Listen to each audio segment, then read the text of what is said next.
Juan Mendez. Scott's Sada, Chapter 2. Sada's intense glare. Standing outside Burger Elevation, a place where the aroma of grilled patties wafted through the air, and the city's hustle and bustle formed a distant chorus, I spotted Nick, one of my key real estate associates. He was in his car, sharing what seemed like more than just a casual kiss with his lady friend Gretch. I couldn't help but feel a mix of amusement and surprise. Approaching the car, I tapped on the window with a smirk. Nick, caught off guard, rolled down the window, his face a blend of embarrassment and shock. Nick, since when did cars become the new romantic getaways? I teased, raising an eyebrow in playful reproach. Nick chuckled nervously, scratching the back of his head. What's up? Rhandi, it's not what it looks like. We were just... Gretch, a woman with sharp features and an air of confidence, interjected. I'm Gretch, his fashion business partner. I acknowledged the introduction with a nod, noting the dynamics of their relationship. Nice to meet you, Gretch. Nick, remember, we have an image to maintain. Public displays of affection, especially during business hours, aren't quite professional. Know what I mean? Nick nodded, looking slightly sheepish. Of course, Rhandi. It won't happen again.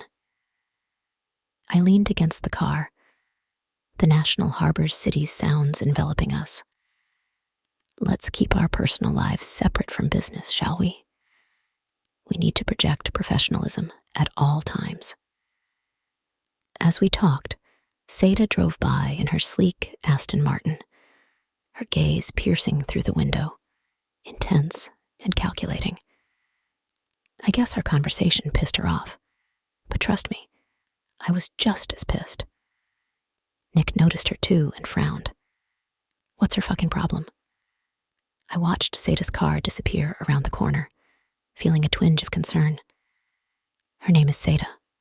I just met her. Must not been a wonderful meeting, Nick said.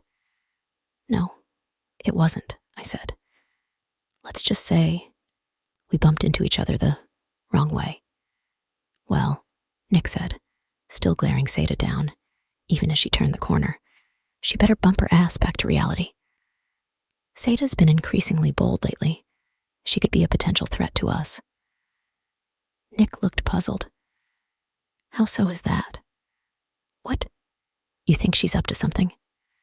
I nodded, my mind racing. I have a feeling there's a deeper, more dangerous game at play here. The setting outside Burger Elevation, usually a place of hamburger casual encounters, felt suddenly charged with tension. The ordinary backdrop of the fast food joint starkly contrasted with our extraordinary interplay of personal and professional lives. The smell of fries and burgers mingled with the city's exhaust, creating a sensory blend unique to urban landscapes. Sada's intense glare, still vivid in my memory, hinted at underlying currents I knew I had to navigate carefully. If you know her, Nick said, adjusting his suit jacket like he was about to kick somebody's ass with no problem. The small, skinny guy he was. I have no problem getting somebody to fuck her up for us. Gretch gave Nick a scared, I need to stop dealing with him look. Be careful, Nick, I warned, my tone serious. And I didn't want him in my business, especially when it came to my husband. We're dealing with more than just real estate now. Nick nodded, his usual easygoing demeanor replaced by a look of determination. I understand, Rhandi. I know where you're coming from. We'll be, more cautious from now on. Call me later, I said, watching Sada drive that Aston Martin like she had lost her mind.